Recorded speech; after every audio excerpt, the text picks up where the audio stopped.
We are planting some things today. Hey y'all, it's Kara with Bluebird Homestead. I have this new nifty bulb auger from Power Planter that I'm going to be using to plant some more daffodil bulbs today. I have daffodils lining this driveway, little section here, and I've planted this side up previously with a couple different rows of daffodils over the years. But I got to thinking, the other day, we did the left side of the driveway, which you can see is still tilled up over there. I planted that section a lot wider than this side is. So I want to come in and add more daffodils to this side as well. But I don't want to till up the whole section and dig up all those daffodil bulbs that have previously been planted. So we're going to use this bulb auger to plant more daffodils along the side of the driveway. I also have a few other planting projects we're going to do today too. I've got a tree I want to plant and some shrubs. So let's see how much we can get done today. But first up, we're going to use this auger to drill a whole bunch of holes. This auger is available from powerplanter.com, like I mentioned, and it's attached to a DeWalt drill. This is a 60-volt DeWalt drill battery, and it's got a nice handle here, so it gives you control as you're digging your hole.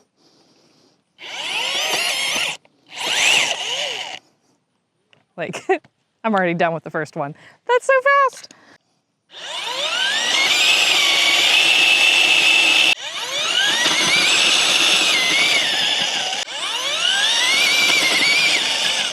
I'm trying to make these holes a little deeper than 6 inches for the bulbs so that they have some loose, fluffier soil underneath as well. And I'm just gonna be a little bit sporadic here.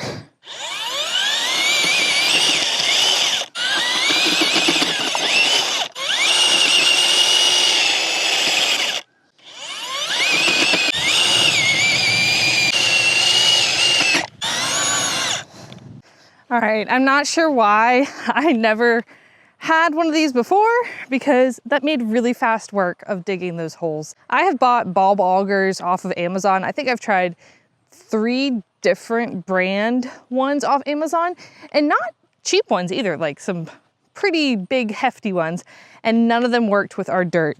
We have kind of hard red clay dirt here with a lot of rocks in it. So I was a little skeptical of whether or not the Power Planter auger would work because all the other ones haven't, but it did the job. That worked. Let me do an up close shot so you can see what it looks like up close, because it's a lot of fun.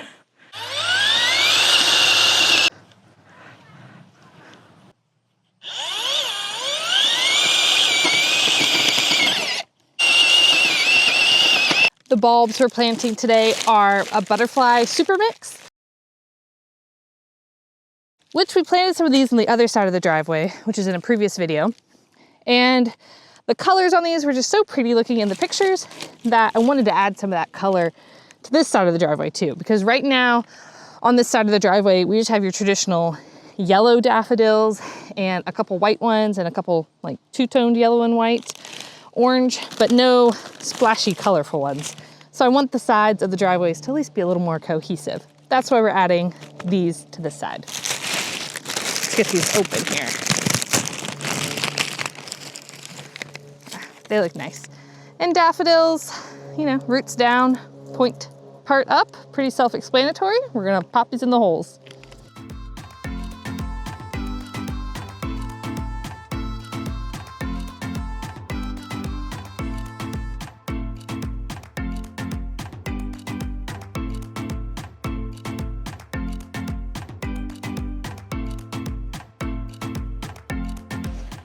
All right, I need a few more holes, so let's keep drilling some more.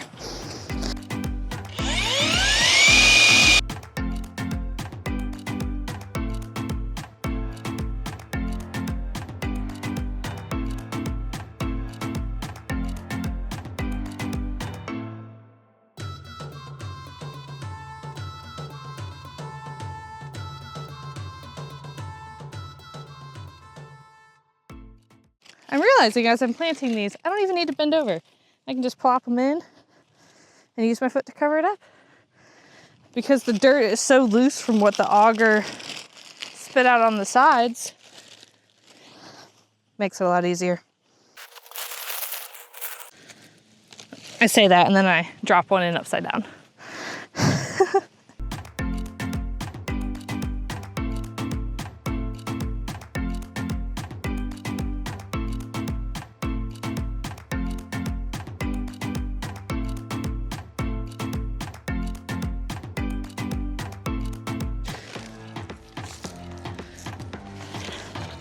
All right, I actually dug a couple too many holes. Only 3 too many. It's not too bad for someone who didn't count. Okay, let's move on to planting project number 2. For planting project number 2 for today, we're gonna plant a limelight hydrangea hedge along this side of our garage. I'm still meaning to get the garage video uploaded for y'all. I do have a video kind of piecemealed together of different parts of the building project that I've been meaning to get out. I will get to it eventually, I promise. This side of the garage though, we are gonna be planting up a whole hedgerow, the entire length of it, of limelight hydrangeas.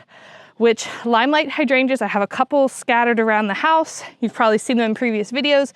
They have beautiful white, fluffy flower heads on them. And in the fall, they turn to an auburn, kind of, I don't know, like dusty mauve color, sort of. Sometimes they look more antique some years than others. I'm not sure why that is. Maybe it's a moisture thing or just a temperature. But I love those hydrangeas. They're beautiful, and I have a bunch of them to plant. Ryan has put a string line up, you can kind of see it there, all the way along the edge so that we can have this row be nice and straight. There is a significant little slope right here that goes down into the garage. And I kind of racked my brain on what would be best to be planted there because it's also kind of rocky and shale that we had to dig out when we built the garage. And just leveling wise of the garage, grading, we had to have that little slope because the garden's right there and I didn't want to grade out this flat bank right up against the garden. So anyway, we have a sloped hill. We're gonna plant it up with hydrangeas. Now, I have lots of little hydrangeas starts. They're not huge plants yet, but they grow pretty quickly. So it'll take no time at all for them to grow. You know what? I hear my kids crying. So I think I'm gonna switch it over, let Ryan dig these holes, and I'll go take care of the kids. He wants to play with the new power planter tools anyway. Before I go over there and swap places with him, I'm just gonna let you know what auger that he's gonna be using. So because the hydrangeas are kind of on the smaller size, we're gonna be using the 5-inch auger bit. And this one has a special tip on the end that is actually replaceable if it ever breaks. That is from their heavy duty line. So Power Planter has 2 different lines of augers. Some are light duty home use, which the bulb auger is actually from that line. And it did great here in our rocky soil. And this one, I think, will definitely be needed for this bank in particular because it is pretty rocky. So that's the auger bit that Ryan will be using for the limelight hydrangea hedgerow project. Let's do it.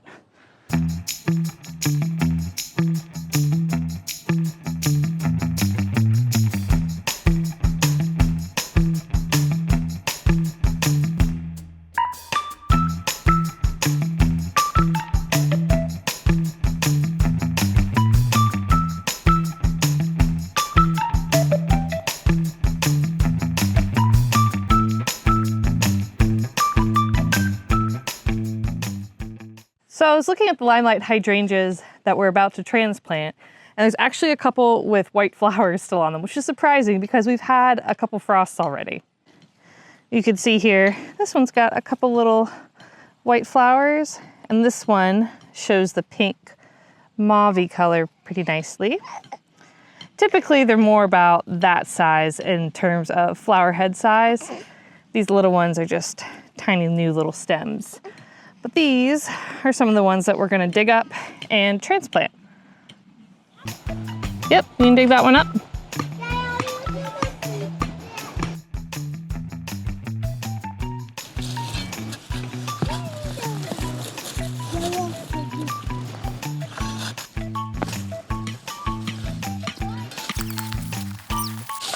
Bare rooting it.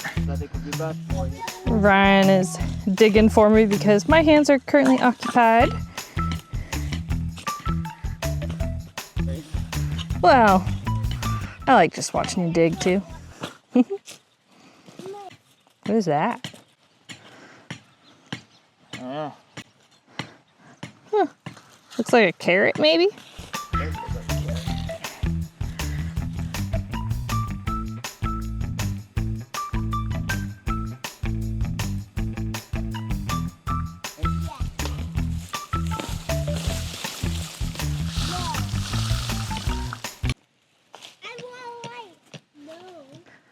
We have some smaller hydrangeas here in this bed. Ryan accidentally dug up a couple with that last big one. We're just popping them back in the ground. And there's a couple of the sticks from last year that didn't take. But for the most part, they do pretty good. We're gonna backfill each of the holes with some black cow manure. Ryan is grabbing some bags right now. That way, these plants will get the best start they can, because this bank here is not the best dirt. So hydrangeas are pretty hardy though. I feel like they grow pretty easily here in Virginia where we're at. I've never had any issues anyway. So if they die, I've got a couple more in the beds that I can replace them with anyway.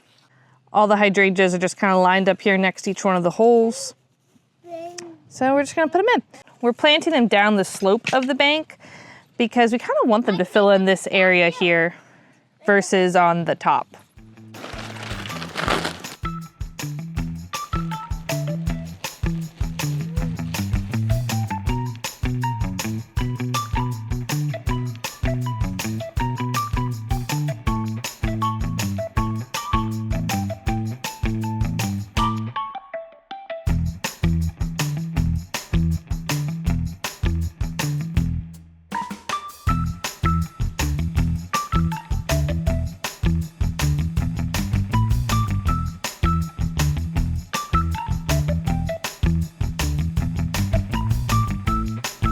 I just think this is gonna look so pretty in the spring. Once these are all really big, it's gonna be a really pretty focal point. And I think it'll be a nice backdrop to the garden, being right here.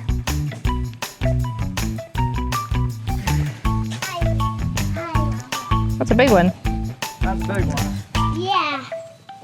The next thing on the to-do list is planting a tree. The tree's right here in the back of Ryan's truck. We picked it up the other day. This is a couple days later from planting the limelight hydrangeas and the bulbs. This tree is called a Cherokee Princess dogwood tree. I have Ryan's phone here to tell you some facts about the tree. This tree gets 20 to 25 feet tall and wide, and it has that beautiful white dogwood flower show in the springtime. And then in the fall, it also has purple, yellow, orange, reddish leaves. So I'm not sure exactly what color it is supposed to be in the fall. It says maybe it's just a variety of colors. So that'll be pretty to see. And it also has red berries in the late summer, which the birds will love, but are not edible to humans.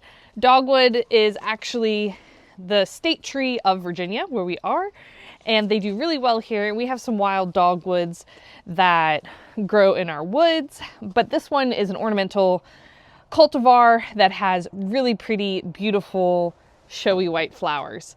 This tree, being called the Cherokee Princess, I actually kind of picked out in honor of my daughter, who was just born not that long ago, and this tree is kind of just going to be her tree in honor of her. So let's get this planted. I have a spot picked out for it. Let me go show you where we're going to plant it, and then we'll get the auger out and dig a hole.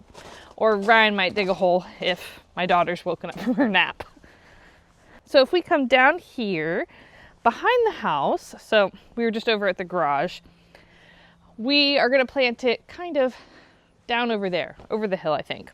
Ryan and I were just walking around a few minutes ago and figuring out a location of where we wanted to plant this tree. Here in the backyard, we have a bunch of magnolias. We planted all these trees together last fall in a previous video you can go watch on our channel. And these are 3 evergreen magnolias here. And then this it's lost all of its leaves, is a big leaf magnolia.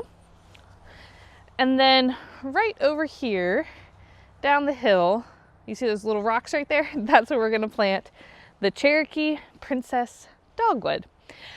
I think that'll be a really pretty spot for it. And let me back up here just a little bit. So you look through the rose arbor and there'll be this white kind of snowy flower backdrop behind the rose arbor. So I think that'll be a nice spot and it should be very happy there.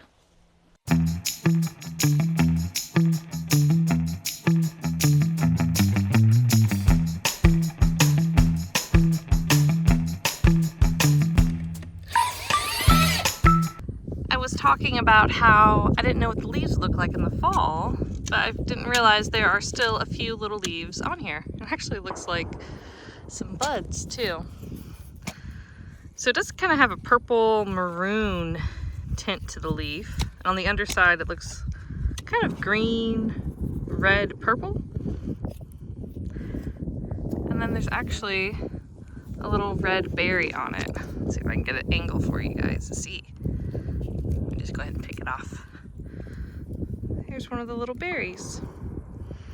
It kind of reminds me of the little seeds that are on the big cone seed pods of magnolia trees. And then in the hole, we're going to be putting some Biotone starter fertilizer and also some mycorrhizal fungi, which just helps the roots grow and get a good head start.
Thank you so much for watching today's video. I hope y'all have a wonderful rest of your day. Bye y'all.